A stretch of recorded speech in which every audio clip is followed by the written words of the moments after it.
Been thinking about this too. Father's Day is the worst holiday in the world. I've done the research. I already know. Let me tell you something. Mother's Day is the second most celebrated holiday in the world. Christmas is first. So that means it's Jesus, then your mama. You know what Father's Day fall at? Number 20. I can't think of 18 other holidays. Do you realize Halloween is number 6? So that means ghosts and goblins go before fathers? Arbor Day is number 13. I don't even know what that is. I just know it come before me. That's crazy. Good morning. It's Monday, Talk Radio Monday, July the 1st, and this is The True Conservative. Welcome to all the butchers, bakers, and candlestick makers out there. I'm Ron, your host, and the only true conservative in the United States today. So today, after the Serenity Prayer and the patriotic song of the day, we will have military shorts, motivation, Bishop Barron, Ayn Rand, the 33 strategies of war, and Talk Radio's America. All that and more when I get back.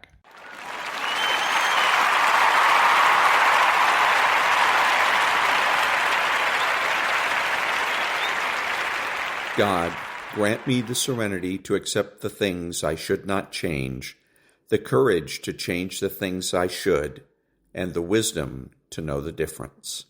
Amen.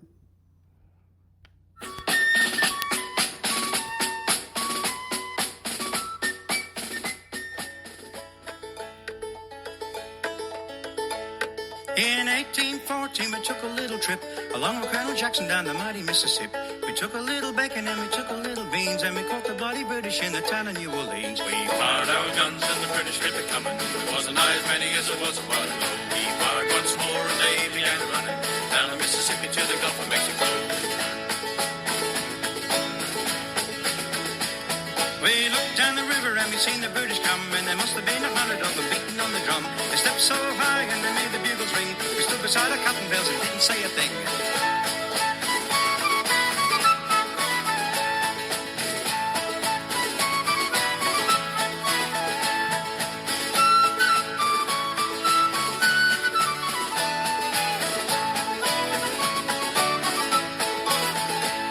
Oh, Hickory said we can take them by surprise. If we didn't fire them up until we looked them in the eye. We held our fire till we see the faces well. Then we opened up a squirrel guns and really gave them hell. We fired our guns and the British kept it coming. There wasn't as many as there was a while ago. We fired once more and they began to run down the Mississippi to the Gulf of Mexico.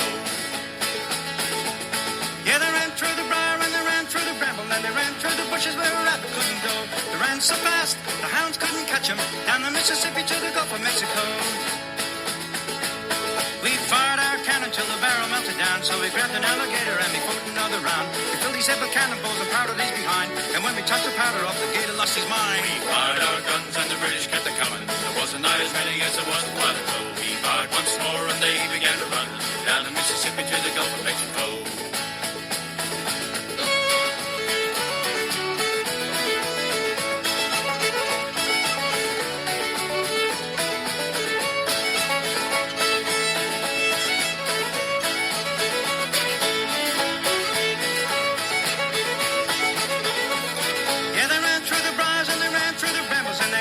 Bushes where a rabbit couldn't go.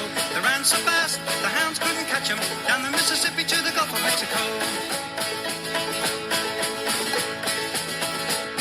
In 1814 we took a little trip along with Colonel Jackson down the mighty Mississippi. We took a little bacon and we took a little beans, and we fought the bloody British in the town of New Orleans. We fired our guns and the British kept it coming. There wasn't as many as there was a while ago. We fired once more and they began to run down the Mississippi to the Gulf of Mexico. We fired our guns and the British kept it coming. There wasn't as many as there was a while ago. We fired once more and they began to run down the Mississippi to the Gulf of Mexico. Down the Mississippi to the Gulf of Mexico. Down the Mississippi to the Gulf of Mexico.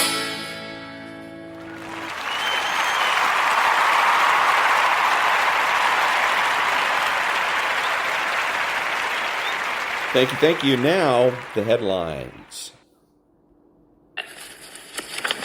Ready to pounce. Good morning, Cheryl. Thank you very much. And good morning, everybody. I'm Ashley Webster, in on this Monday for Stuart Varney.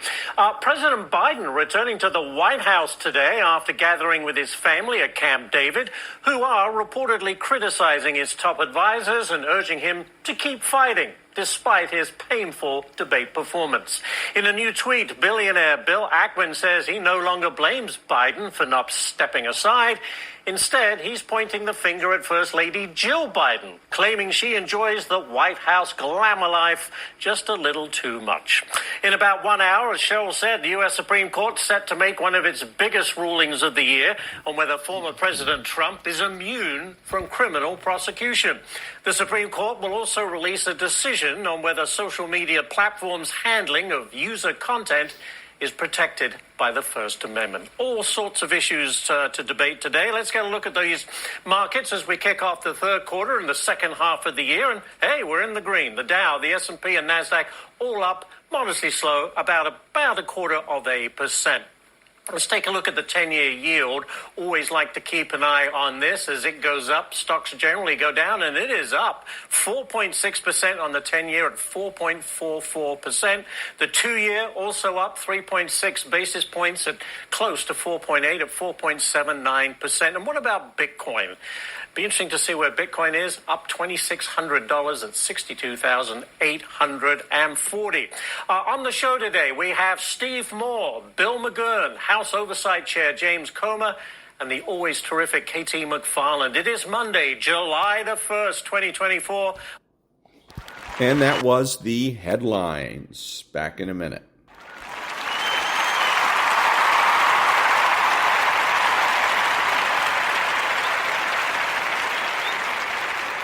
Thank you. And now, guns.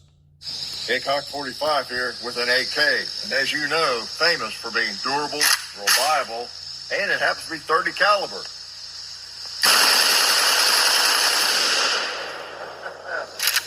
Nice.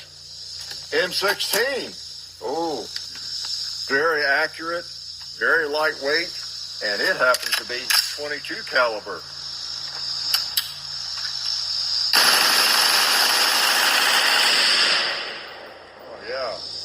So, M16, AK,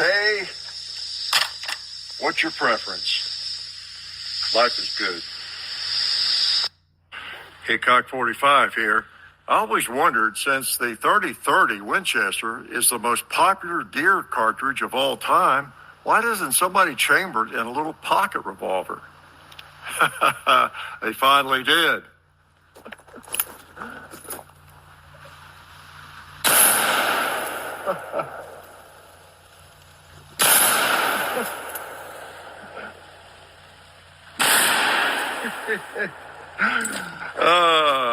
Need I tell you, life is good.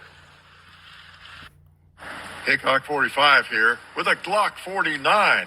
We're almost at 50. Anyway, the 49 has essentially a Glock 17 length slide, and it has a Glock 19 compact frame. That's what makes it a little different, whether you like it or not, right? Let's see if it shoots.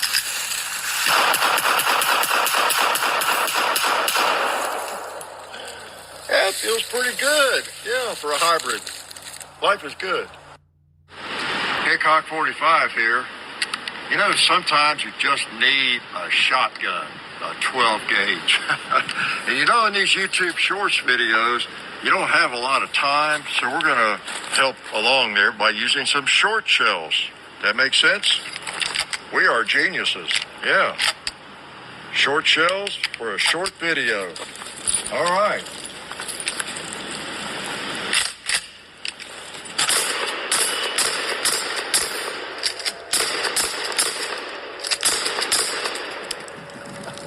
Told you to be short.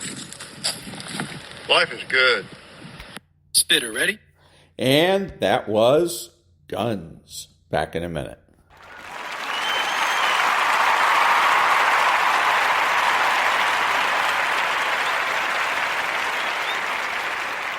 Thank you. And now, the military shorts. 5 mind-blowing facts about the B-2 bomber. Ever wonder why the B-2 bomber seems to vanish into thin air? Let's find out. Fact 1, it's a ghost in the skies, cloaked by technology. The B-2 is designed for stealth, which means it can avoid radar detection and sneak past enemy defenses. Fact 3, silent but deadly.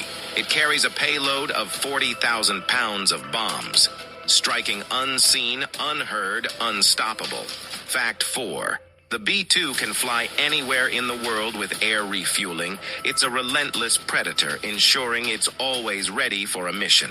Fact 5, master of the elements. Rain or shine, this bomber uses high-tech sensors to navigate through any weather, keeping its crew safe and its mission on track. Now you know why the B-2 Spirit is one of the most fascinating aircrafts ever. When I came back in 1967, much had changed. There was about 500,000 Americans in country, and they were killing that many every week. So the worst part of it was that we were in the mountains, in tough terrain, and I had 11 other pilots. Most of them had graduated from flight school on the same day. There was no checkout, there was no nothing. When they got to Vietnam and we got our helicopters, they started flying combat.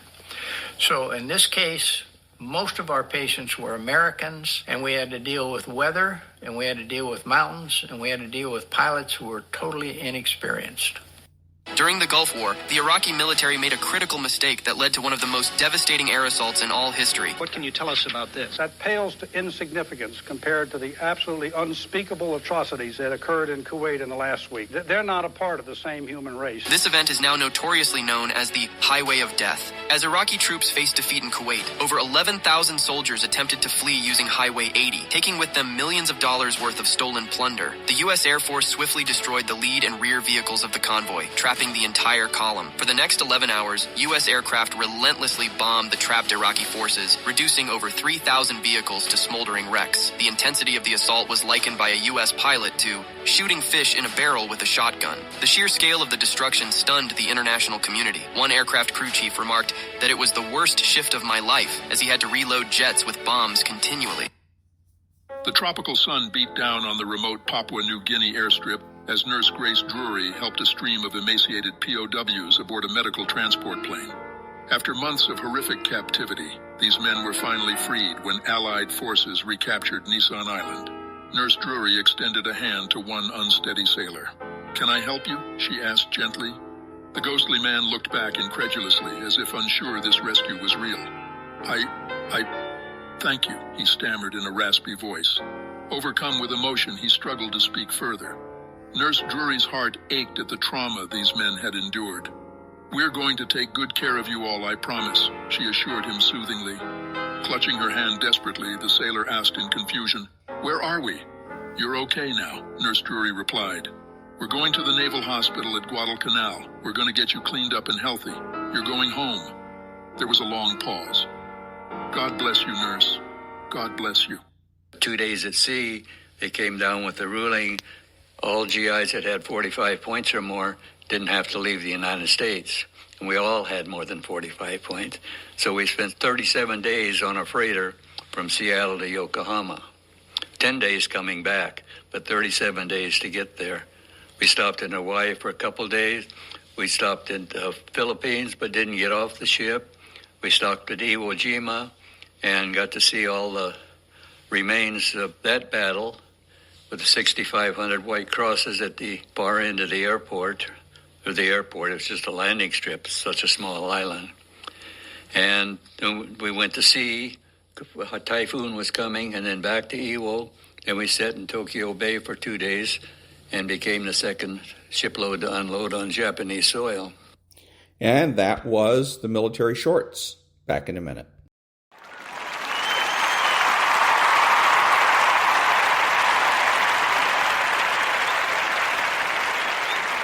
Thank you. And now, a little bit of motivation.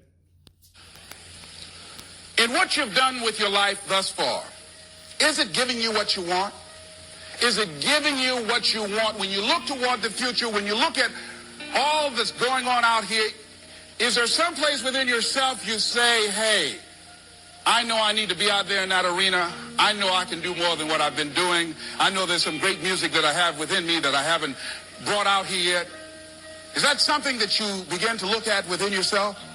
See, I say if you look at your life, and if you're not getting what you want, you owe it to yourself to do something differently. If you own a job, 85%, they say, of Americans go to jobs that they're unhappy. If you're doing something 8 hours a day that you don't like, it's not giving you what you want, it's not giving you a strong feeling of satisfaction and fulfillment, you're miserable, you hate to go there, you're depressed just thinking about it, you're saying the Thank God It's Friday song every week.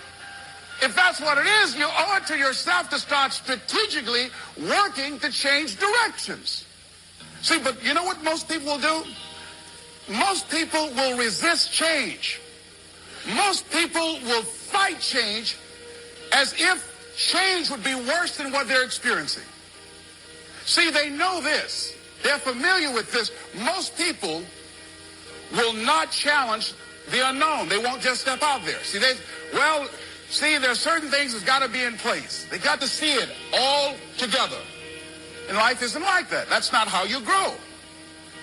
So as you look at your life, you're saying, I'm not getting what I want. As you begin to look toward the future, begin to know that whatever it takes for you to create that, you've got that in you. You've got that. You've got genius in you. You've got goodness in you. You've got creativeness in you. If you decide to take the initiative to change the current quality of your life, I say to you that you will find that the universe is on your side, that life is on your side. Now, will it be turbulent? Yes. Will it be easy? No. Will you have some opposition? Yes. Will I make a lot of mistakes? Yes. Will I get hurt? Yes. Yes. See, a lot of people won't try anything different in life because they don't want to get hurt. Let me tell you something. It's too much pain to duck. Pain is everywhere. You can hide under here. It will come where you are. It's everywhere. Viktor Frankl calls it unavoidable suffering. You can't duck it. But most people spend their life not wanting to deal with the pain of rejection, the pain of defeat, the pain of being disappointed, the pain of losing, the pain of failure, the pain of being criticized, the pain of not being liked, the pain. That's called life. Life is full of pain. It's everywhere. But guess what? There's no gain without pain. Because it's the pain of regret that you experience. If I had it to do over again, that's a pain. Don't you know that's when you know, I was in a seminar once and this lady stood up. If I had my life to live over again, she talked about all of the things that she would do. And you can feel the pain of regret in her voice. The pain of regret. She still experienced pain. She was trying not to experience the pain of defeat, the pain of disappointment, the pain of loss, the pain of lack of support. And she still experienced pain. It was right there. We can't get around it. Most people are governed by their habits, their fears, and the opinions of others. A lot of people never try anything differently because they have been convinced by people in their lives that they value that they can't do it. They're living within the context of the opinions that other people have of them, the low expectations. Many people doubt themselves because when they thought about doing something at some critical point in their lives, somebody they respected and honored, somebody they believed in, somebody that they loved, someone they trusted said, you can't do that. That they loved, someone they trusted said, you can't do that. And they accepted that. As you look at your life, ask yourself the question, what would your life be like? What would your life look like if you decided not to care what people thought of you? What would your life be like if you decided to give up some of your fears?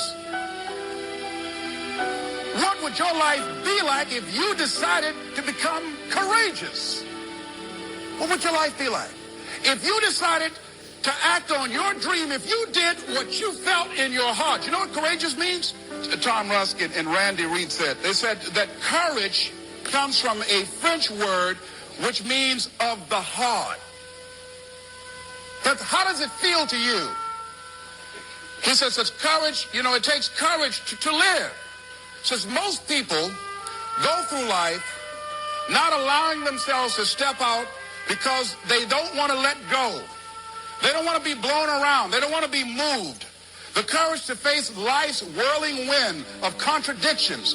The courage to love yourself. The courage to love. For years, I was afraid to love. The courage to take a chance. The courage to be who you are. He says courage isn't for somebody else, for medals, applause, or moral debts. Courage is what at that moment feels most right for you. And that was a little bit of motivation. Back in a minute.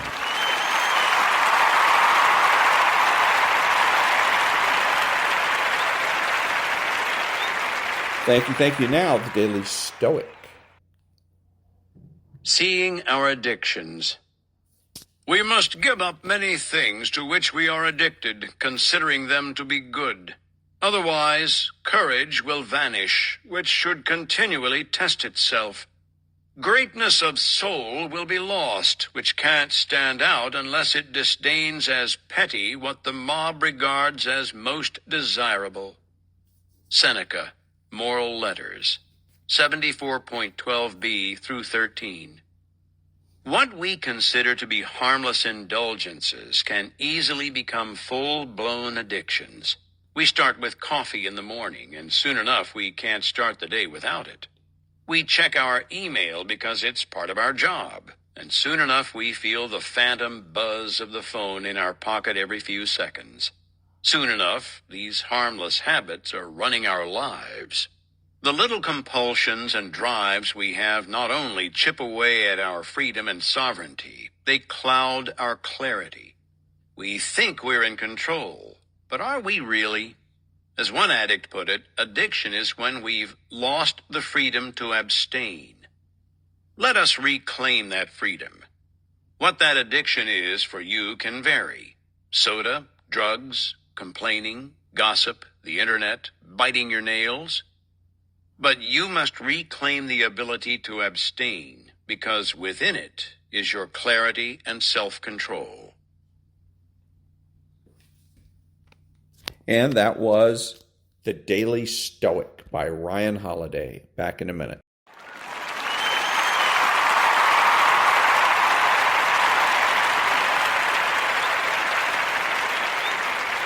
Thank you. And now, Bishop Robert Barron. 40% of the population of adults either believe that Jesus is a mythical character or they're uncertain whether he was a real person. So in other words, nearly half of adults in the UK think that Jesus was either a myth or a legend. What would you say to people who find the Bible interesting, maybe helpful from a psychological perspective, but doubt its historical reliability? Read the scholars. There's an absolute consensus. Scholars left to right, skeptical to devout, affirming the real historical existence of Jesus. We have some of the best evidence for Jesus of anyone from the ancient world. Do you believe Alexander the Great was a real historical figure? Well, who doubts it? Do you believe Julius Caesar was a real historical figure? Who would doubt it? We have far more historically reliable information about Jesus than either of those two figures. But it's born, Brandon, of a deep prejudice, against religion. So we want to debunk and kind of re-mythologize Jesus. But it's just not faithful at all to the serious scholarship. And that was Bishop Robert Barron. Back in a minute.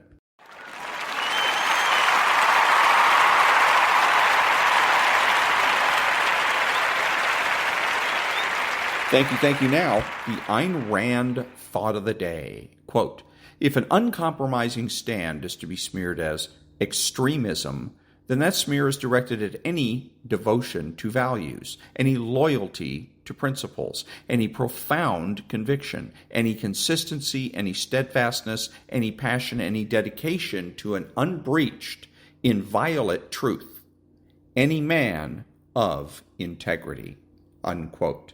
And that was the Ayn Rand thought of the day. Back in a minute.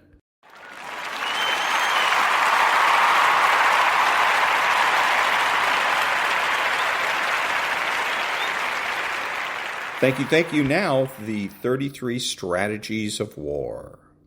When Frederick the Great became king of Prussia in 1740, Prussia was a minor European power. Frederick's father had built up the Prussian army at great expense, but had never really used it.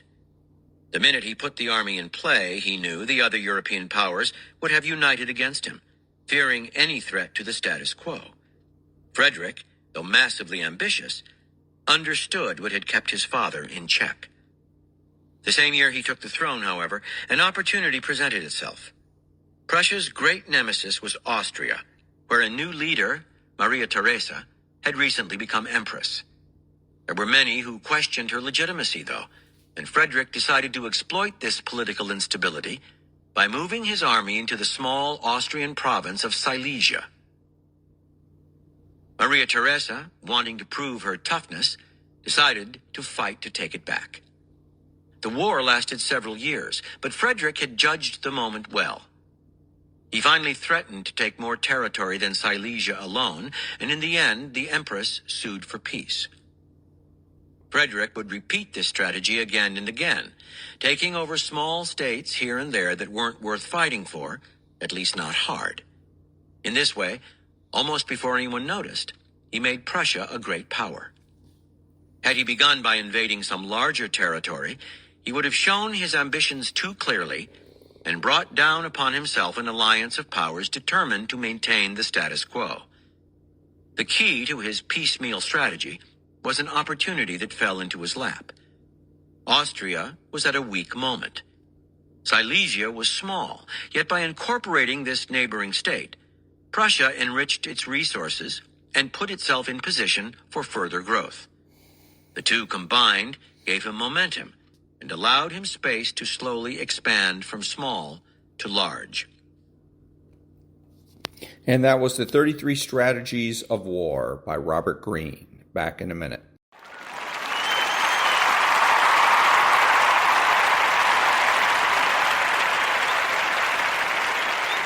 Thank you. And if you're a Democrat, you should vote Republican because psychological internalization is one of the central topological shifts of violence in modernity. Violence occurs in the form of a conflict within the psyche. Destructive tensions are born internally rather than discharged externally. The front is no longer located outside the ego, but within it. Civilization, therefore, obtains mastery over the individual's dangerous desire for aggression by weakening and disarming it, and by setting up an agency within him to watch over it like a garrison in a conquered city. Back in a minute.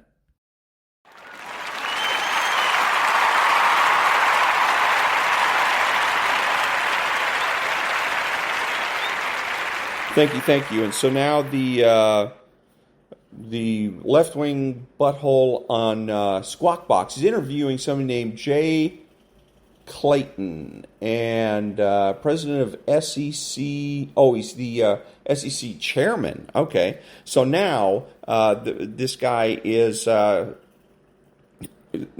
to segue into ask a question about the Supreme Court. Will be fired. I mean, let's just be honest. In the Clarence Thomas case, if you had an employee taking money on the side without disclosing it, you would fire that employee. So, anyways, I don't care how the SEC chairman answers this. What he should do is confront Mr. so-called journalist and let him know, hey, you're not as neutral as you pretend to be. You're obviously not neutral. You obviously hate the Republican Party. You obviously hate Justice Thomas, and that's too bad. And we know that that's the case here because this is the SEC chairman. He has nothing to do with the Supreme Court. He's a Securities and Exchange Commission. Why don't you ask him a question about the stock market? Okay. The other thing is with this, if the Democrats are so hopping mad about Clarence Thomas, then you can have him removed from office. You have him impeached. That's the way you remove a Supreme Court justice. But they want to have it both ways. They don't want to remove Supreme Court justices because they want to give the illusion, continue the illusion that Supreme Court justices serve forever, that it's a lifetime appointment. Technically correct because they don't have to be reconfirmed, but they don't serve for life. They serve at the pleasure of the people. It usually works out that they will serve for life, but it is not so. It is not a lifetime appointment. Everybody in government serves at the pleasure of the people, and if the people don't want Clarence Thomas in office, he's gone. It's just that simple. And the Democrats have insufficient power to remove Clarence Thomas. Also, I noticed that the guy mentions Clarence Thomas by name. He's not arguing about principle. He's arguing about a specific individual, and it becomes personalities over principles. If he had said, hey, there's a Supreme Court justice right now that is defying the law, and if any Supreme Court justice was in that position in business, they would be fired. Isn't that correct? That kind of thing. That's a little bit more on the neutral side. But as soon as he starts mentioning names, hey, Clarence Thomas has got to go, then he betrays his biases, which is what he should announce up front anyways. All of these so-called journalists should do that. They should announce what their biases are up front instead of lying to the listeners. Back in a minute.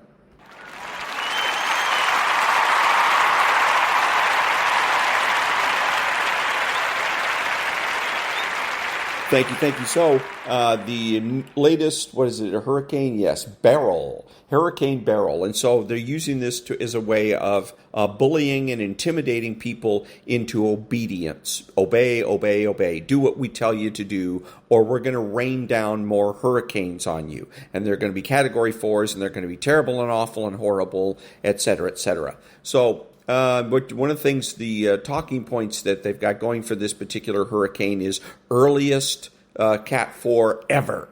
So you're going to hear that when you go to work. When you go to work, you're going to hear things like that, and probably during the whole season. According to one meteorologist, they're expecting, because of the way the currents are running near the equator, for there to be more hurricanes this year than there have been in recent years. So, but anyway, so you're going to hear a lot of that. All of this over-dramatic, hammering you with dramatic language. So when somebody comes to you and says, oh, this is the earliest Cat 4 ever, you say, that's right, but not because of carbon dioxide. Keep your eye on the ball. The whole point in global warming, or whatever they want to call it today, is carbon dioxide. If they can run carbon dioxide, regulate carbon dioxide, they run and rule everything on the planet. So remember, it's not because of carbon dioxide. Carbon dioxide is not a greenhouse gas. Carbon dioxide travels along the ground. So when somebody says, oh, earliest Cat 4 ever, you're right, but not because of carbon dioxide. Back in a minute.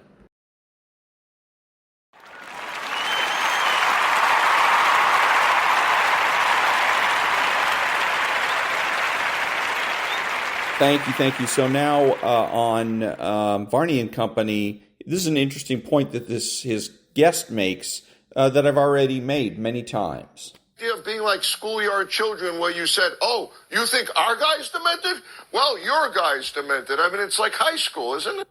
No, it's like junior high school. I've been making that argument for months and months. That's the level of our public discourse, is a junior high school. I see England, I see France, I see someone's underpants. That's the way it's been going. The left never acts in good faith. So, yeah. And again, finally, somebody else is starting to figure this out. Back in a minute.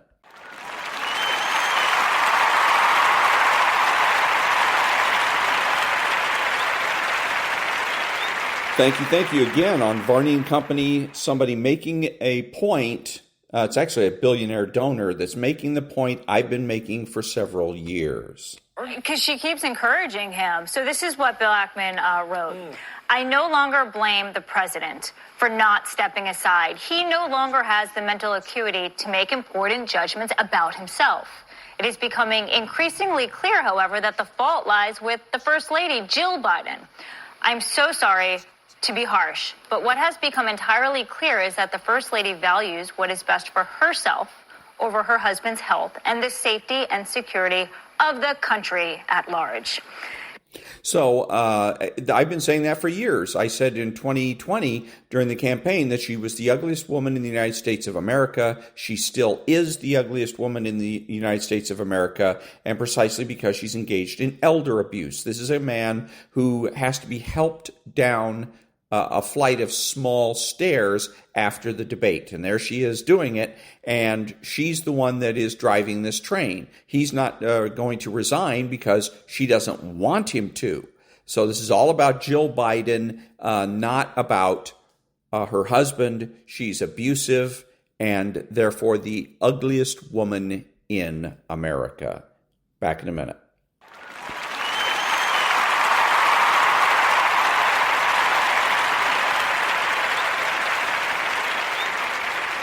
Thank you. And now, Talk Radio's America, Chapter 9, Everything Changes.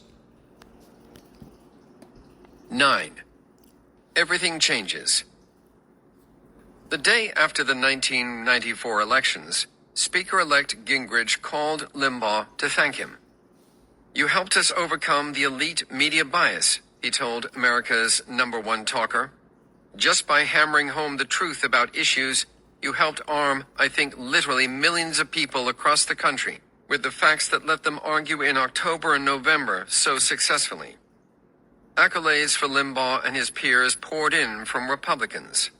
The House freshmen made Limbaugh an honorary member of their class and invited him to speak at their orientation in December. When he showed up, new representatives flocked to meet him, posed for pictures, and asked for autographs. Former Representative Vin Weber, Gingrich's old conservative Opportunity Society partner, introduced the host to what he called the Limbaugh Congress. I think everybody in this room probably has the idea you're the beginning of 40 years or more of conservative or Republican domination, Limbaugh told the exultant group. Whether talk radio actually swung the election to Republicans is difficult to determine. But most elected Republicans and their staffers fervently believed it did. This conviction is what truly mattered to the future of Republican politics. After their surprising win, Republican leaders were suddenly eager participants in the talk radio universe. It all went back to '94, said Kyle Downey, who ran the House Republican Conference outreach to talk radio in the late 1990s. Talk radio was such a factor in taking back the majority. The belief that talk radio won the election also had an impact on the radio business. As the new House majority credited Limbaugh with their ascension, radio executives became that much more likely to associate Limbaugh's popularity with his conservatism, not his entertainment value. This was not an obvious call at the time. Talk radio's special appeal to conservatives was evident, but the medium remained fairly diverse ideologically. A 1995 Philadelphia Inquirer story labeled 60 to 70% of the nation's talk radio hosts as right of center, not conservative. At that time, unlike today, hosts were not unyielding in their views, which were wide-ranging. A Times Mirror survey that year found that only 36% of talk show hosts described themselves as conservative or very conservative. The audience also remained mixed. A 1995 Talk Daily survey found that only 38% of listeners identified as Republican.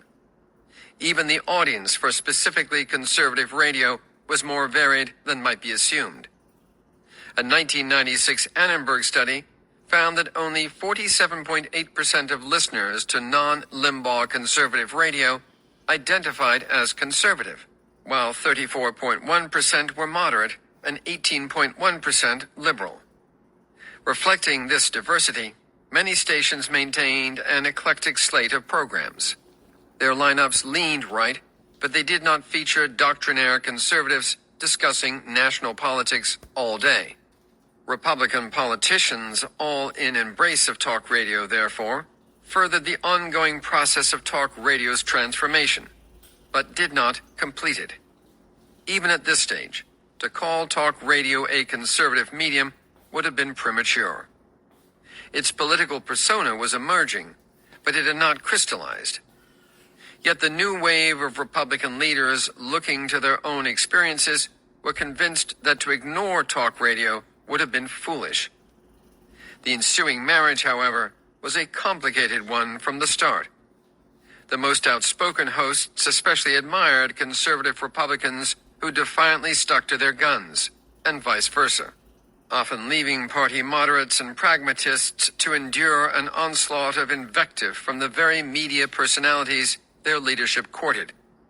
The leadership itself found its room for maneuver constrained, thanks to talk radio's influences over the Republican caucus. In his speech at the freshman orientation, Limbaugh warned new legislators that the Beltway would try to change their behavior, rewarding go-along-to-get-along bipartisanship. This is not the time to get moderate, he told them. This is not the time to start trying to be liked. This is not the time to start gaining the approval of the people you just defeated. The warning came with an implicit threat. As Limbaugh explained to the freshmen before him, a reporter had asked him whether Gingrich would moderate his posture now that he was Speaker. Limbaugh replied, "Better not." Even in the honeymoon phase, right-wing media were turning to ideological warfare and opening a new chapter of the ideological purification of the GOP. The new alliance developed quickly, with Republicans inviting hosts to broadcast live from the Capitol during the first week of January 1995, when the official changeover of power occurred. Such broadcasts happened repeatedly while Republicans controlled the House. Hosts flocked to Washington and set up in the Capitol or House office buildings, where they heard from a parade of the chamber's Republicans. Each talk radio day centered on a major issue leadership wanted to spotlight. The mastermind of this operation was Chad Colton. The fresh-faced 20-year-old was taking night classes to finish his degree at American University while helming the House Republican Conference's talk radio operation. Colton booked House Republicans as radio guests, refusing no request from stations big or small. Initially, he confronted some reticence from Republican members because of his age, the novelty of the radio effort, and press secretary's inherent risk aversion. But Republican communicators soon warmed to Colton's vision and his plans. In some respects, practices once confined to the fringes now became standard operating procedures for the House Republican leadership.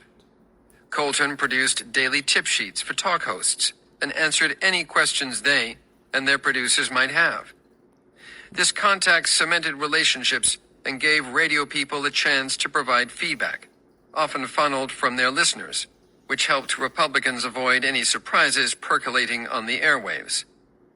The new leadership understood that talk radio could be valuable both for campaigning and in passing its agenda. With respect to the former, Colton's outreach operation built support for freshman members in marginal districts preparing to face strong Democratic challenges in 1996. With respect to the latter, the operation used talking points and broadcast days to drum up public support for GOP policies. For example, the third gathering of hosts in 1995 came as the House was considering welfare reform legislation. Dick Armey, now the majority leader, had learned early in his career that large and controversial legislation advanced only when it had support within Congress and without.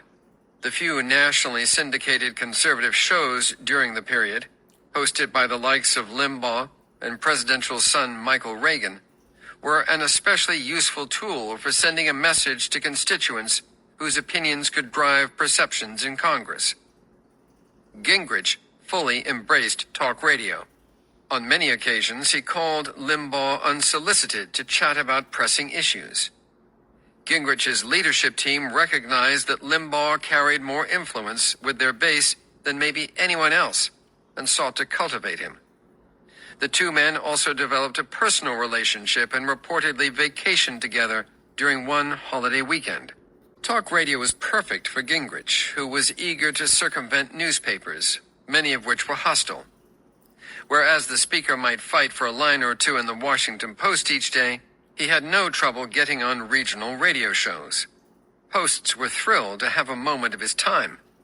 And he was a good guest. Gingrich's bold, sometimes incendiary style, and his willingness to traffic in rumor and innuendo fit the medium. He even sounded like Limbaugh. Once he charged on NBC's Meet the Press that up to a quarter of the White House staff had used drugs in the 4 or 5 years before joining the administration, causing an infuriated Chief of Staff, Leon Panetta, to threaten that the White House would refuse to conduct business with Gingrich if he didn't stop behaving like an out-of-control radio talk show host.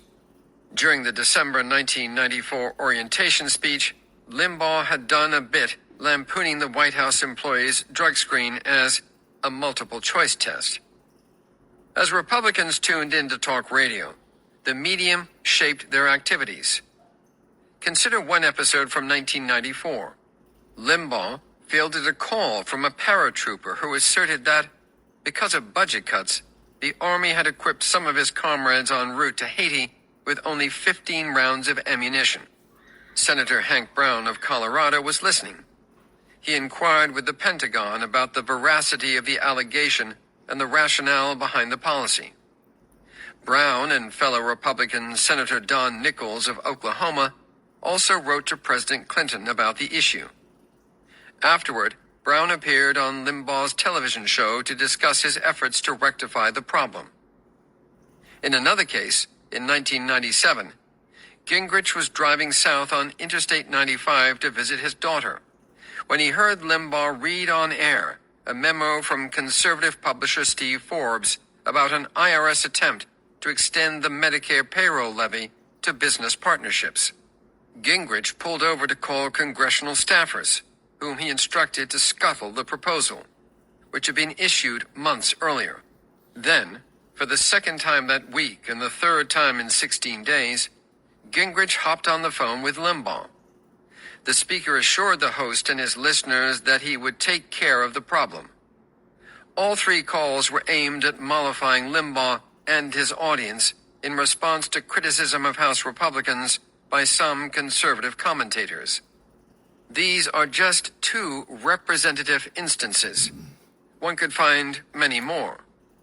For Brown, Gingrich, and many other elected Republicans, Limbaugh provided useful information, a platform from which to communicate with their base, and opportunities to demonstrate their responsiveness to the base's concerns. There also was no better podium from which to silence conservative critics. Limbaugh, in turn, reaped many rewards. He gained standing as a newsbreaker, and he appeared well-connected and politically powerful. These qualities endeared listeners to him and made his program a daily must-listen.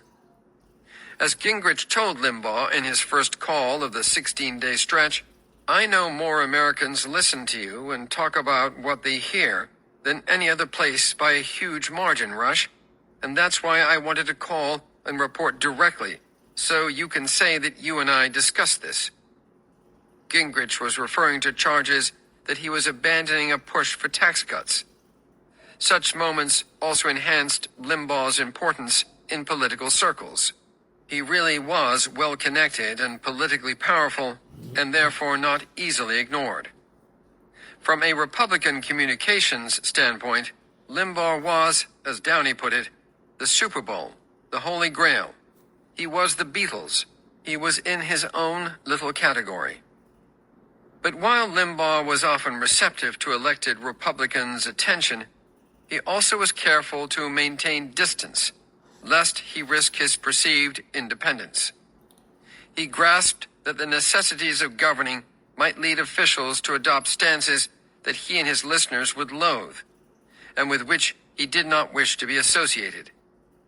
Thus, when hosts descended on the Capitol in January 1995 for the official Republican takeover of the House, Limbaugh headed off for a planned vacation.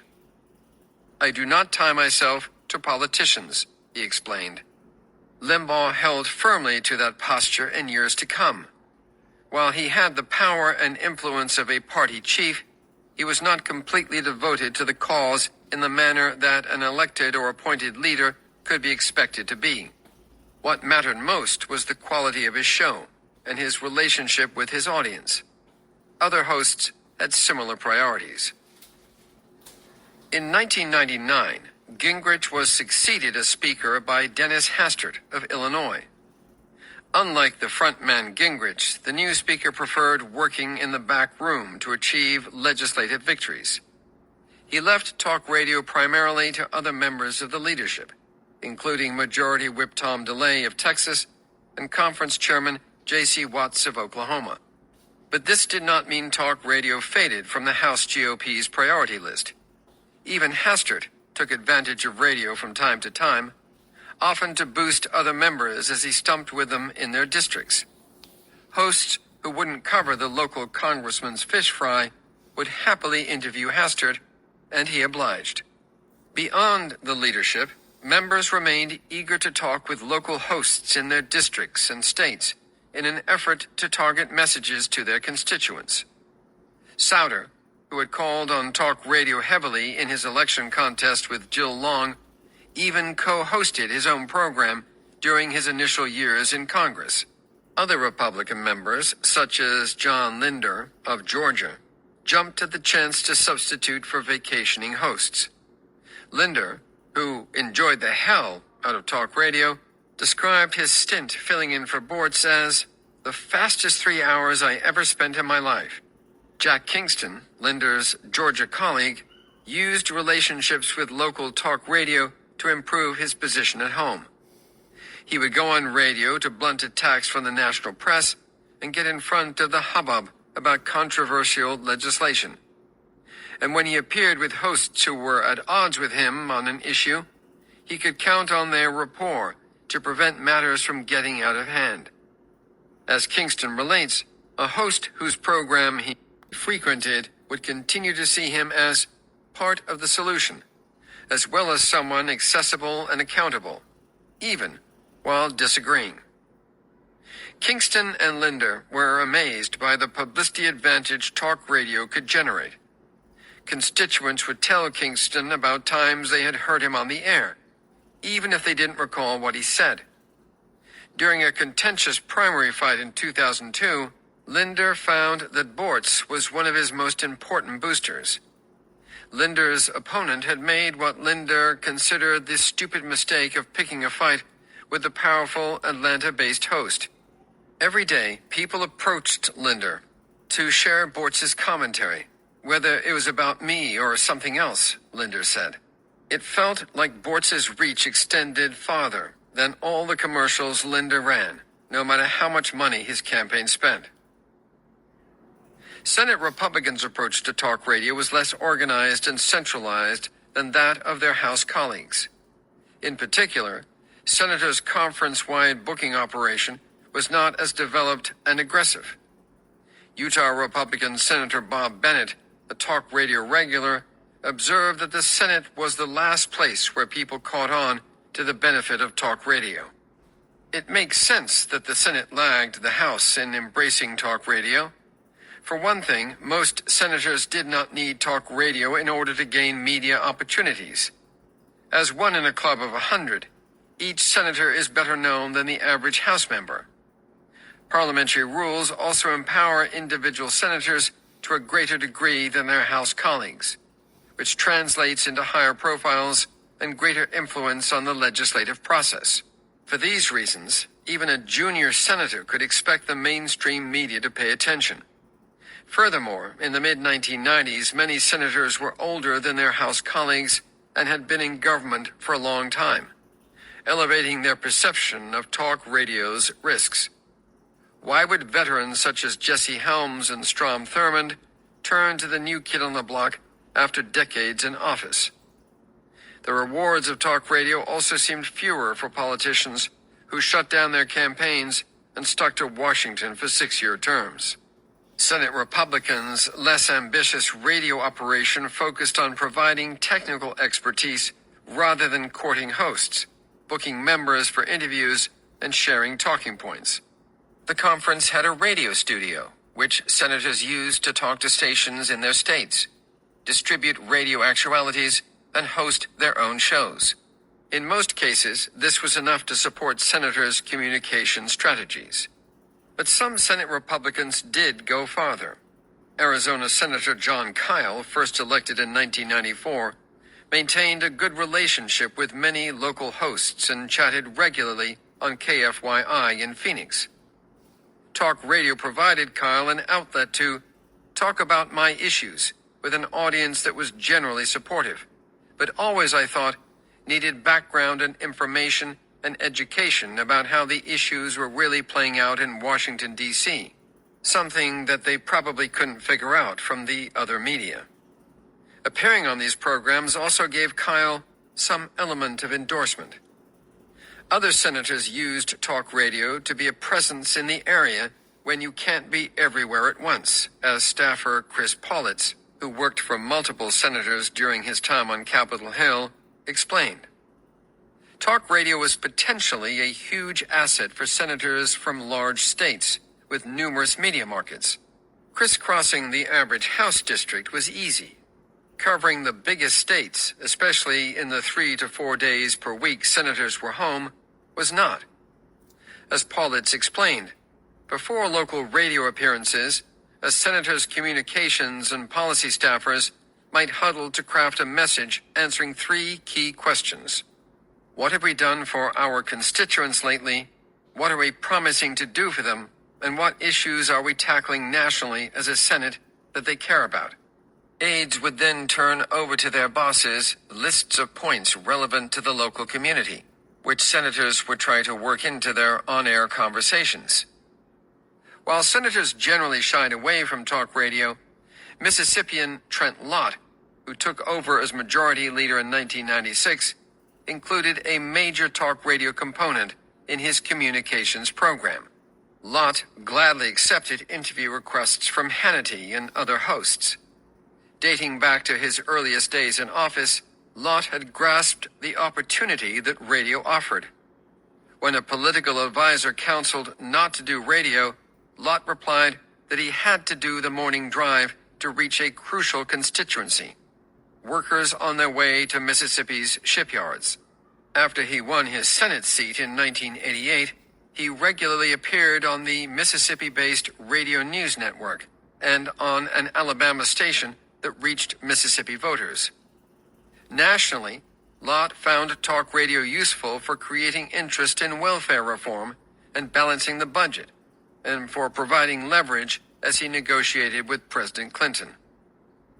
Even as the GOP leadership embraced talk radio, a note of discord was emerging, one that would grow louder in later years.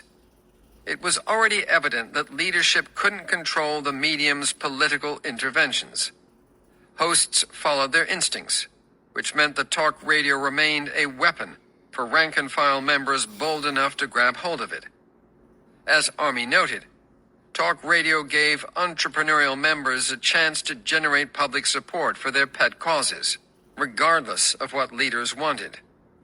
From there, these members could build coalitions within the House, forcing the hands of influential colleagues.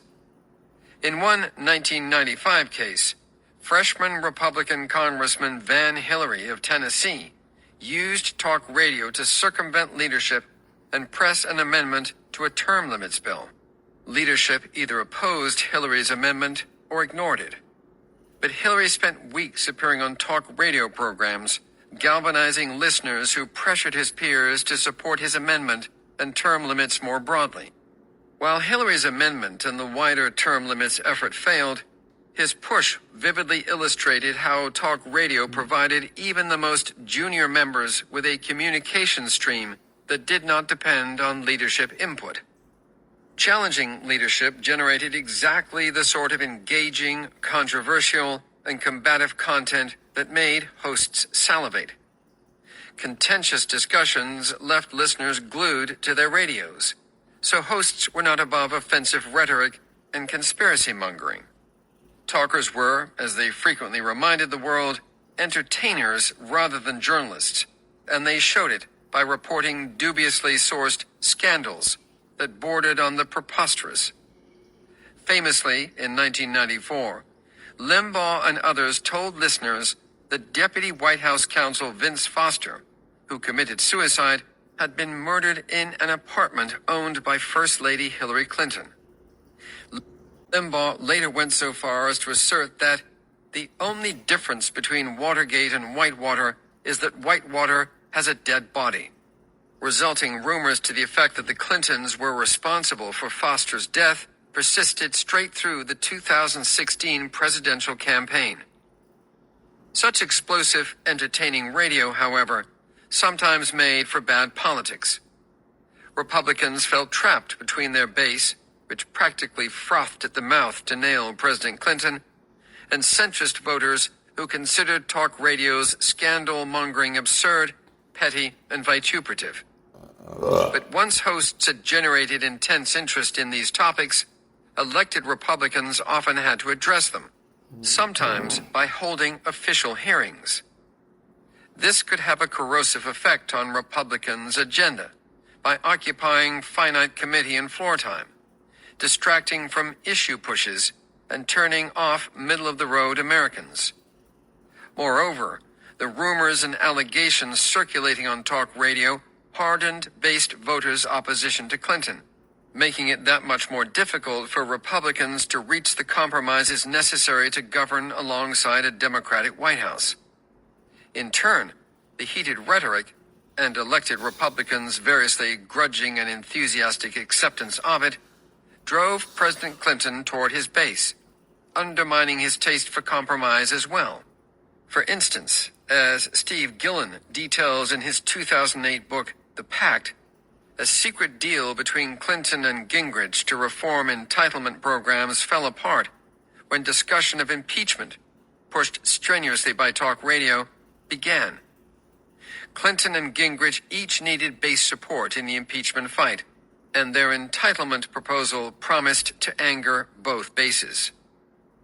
As much as the disreputable gossip, rumors, and flat-out conspiracy theories on talk radio bothered moderate Republicans, moderates themselves bothered talk radio. Détente still governed the relationship between the two in this era, but that relationship was nonetheless uneasy and prone to conflict. For, with Republicans in control, especially in the House, where the minority party has few options for stopping legislation, the primary obstacle to conservative outcomes was the moderate bloc within the party. It would decide how far a generally conservative Congress could go. More doctrinaire hosts wanted no part of the bipartisan legislative bargaining that moderates favored and attacked any moderate who dared cross them or impede their agenda.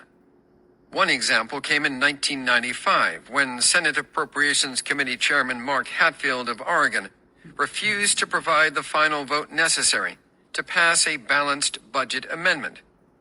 In response, Limbaugh raged. Do the Democrats have something on Mark Hatfield? Does Hatfield owe the Democrats something rather than the Republicans? Just pull his chairmanship away from him.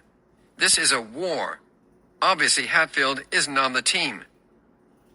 Other moderate Republicans, such as Representatives Connie Morella of Maryland and Amo Houghton of New York, also confronted this sort of vitriol and its repercussions. They took fire from talk radio listeners for their positions on the 1994 assault weapons ban, the 1995 government shutdown, and later the Second Iraq War. When Morella received letters and postcards from infuriated constituents, she and her staff followed up with the authors and discovered that many got their information from Limbaugh. Yet in the mid-1990s, there was a long way to go before hosts achieved their current levels of disdain for Morella's ilk. pragmatic toleration was still possible, as Massachusetts Congressman Peter Blute discovered. Blute enjoyed some slack from hosts in New England, who, the congressman believed, generally understood that he was the best they were going to get in Massachusetts. Blute himself would later become a conservative talker. Moderates also did not always feel overwhelming pressure to engage talk radio. Unlike more conservative colleagues, they did not listen regularly, and many rarely knew what talk radio said about them. New York Congressman Jack Quinn, for one, did not listen to talk radio at all. So disengaged was he from the medium that he did not realize Limbaugh was a critical supporter of his 1993 effort to make public the anonymous signers of discharge petitions, which could be used to dislodge bills from recalcitrant committees. Many moderates, such as Quinn, also shrugged off talk radio criticism if and when they became aware of it. Senator Hatfield's chief of staff, Steve Nowson, recalled that Hatfield did not care what Limbaugh or any other member of the media thought about his vote on the balanced budget amendment. With time, however, this posture would present increasing danger. Unique among moderate Republicans, Senator Arlen Specter of Pennsylvania zealously cultivated conservative talk radio, perhaps because his constituency leaned farther to the right than most in the Northeast. Specter was always prepared to discuss pertinent local issues with conservative hosts throughout the state. He distinguished himself by always being ready to hop on conservative radio, local or national, to refute accusations against himself. He believed that failure to do so was tantamount to accepting mischaracterization of himself and his record. Specter and his staff also used the medium to appeal to conservative talk listeners, not just to go on defense. The senator would appear on air when he agreed with conservative positions on key issues, such as judicial appointments. This outreach might have shielded Specter, at least partly, from hosts' venom, though he did occasionally scrap with them, including Ingram, after her show launched in 2001. The truce reflected in Specter's and Blute's experiences helped enable the mutual gains of the GOP talk radio relationship in the 1990s. What tension existed was not enough to outweigh the benefits, but there were ominous clouds on the horizon. Even aggressive outreach like Specter's wasn't always enough to protect a Republican perceived as a heretic in conservative media.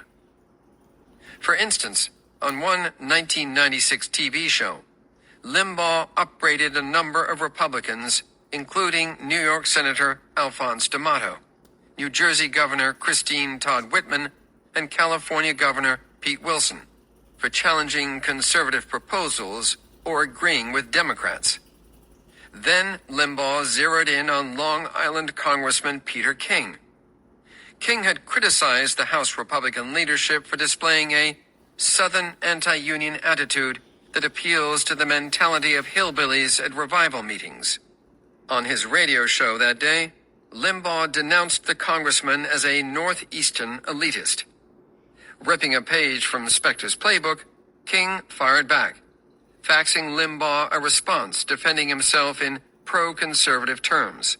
King said he was upset that Republican leadership was attacking a potential conservative Republican voting bloc, the blue-collar Reagan Democrats of organized labor, who happened to be a key constituency of his. Limbaugh was having none of it. On TV, he brushed aside King's rejoinder, arguing that the attack on blue-collar conservatives came from the union bosses, because those are the people who are out there spending $35 million of union dues and telling lies about conservatives, making up all sorts of things about cuts in Medicare and cuts in education that don't exist. He closed the segment by lamenting that Republicans continue to beat themselves up when they ought to be focusing all their energies on Bill Clinton and the liberals who are running Washington right now. The truce between talk radio and moderate Republicans, or even Republicans who might dissent from the party line on a position or two, was clearly tense. It would fray in coming years, thanks to both political and financial forces. Eventually, the rise of talk radio helped pull the party's center of gravity to the right, threatening moderates' political survival.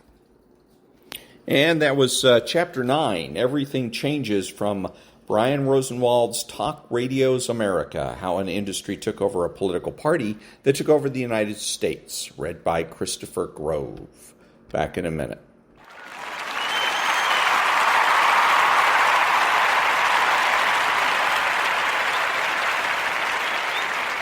Thank you. The following is one of my voiceover demos.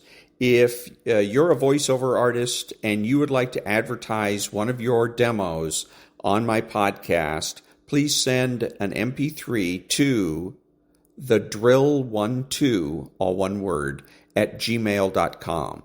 That's thedrill12 at gmail.com. Back in a minute. Ladies and gentlemen, welcome to Caesar's Palace for 12 rounds of boxing. In the red corner, from Los Angeles, California, wearing the red trunks with the gold trim, weighing in at 125 pounds, the lightweight champion of the world, Danny Little Red Lopez. Well, Bill, our winners get a home theater receiver. That's right. Experience the full potential of high-definition video with this 72-channel digital home theater receiver from Yamaha. But wait, that's not all. They also get a 5.1-channel surround sound system from Mirage. With 5 palm-sized speakers and a compact subwoofer cube, the MX 5.1 brings you huge immersive sound with Mirage's omnipolar technology. All from the Spiegel catalog, Chicago, Illinois, 60609. And they're taking closer order as down the stretch they come. Mr. Hot Stuff has 3 lengths to make up with chocolate candy last. On the rail, take the points behind that gallant son with chocolate candy gaining on the outside. In the lead is Pioneer of the Nile being tackled by chocolate candy. They're neck and neck as they come to the wire.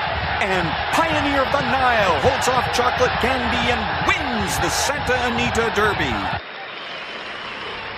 And now, on your feet, time to greet holder of 14 NBA titles, your home team, your Los Angeles Lakers.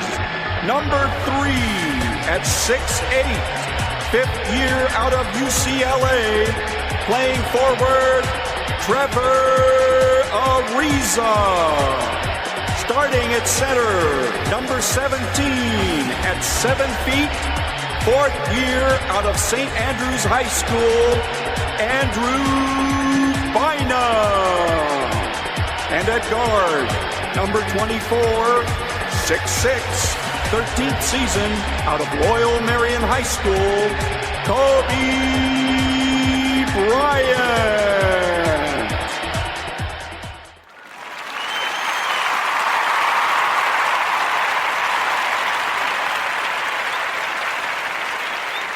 Thank you. This is Ron, your host, the only true conservative in the United States today, bidding adios to all the butchers, bakers, and candlestick makers out there and reminding you that you are not neutral and that the government has no rights.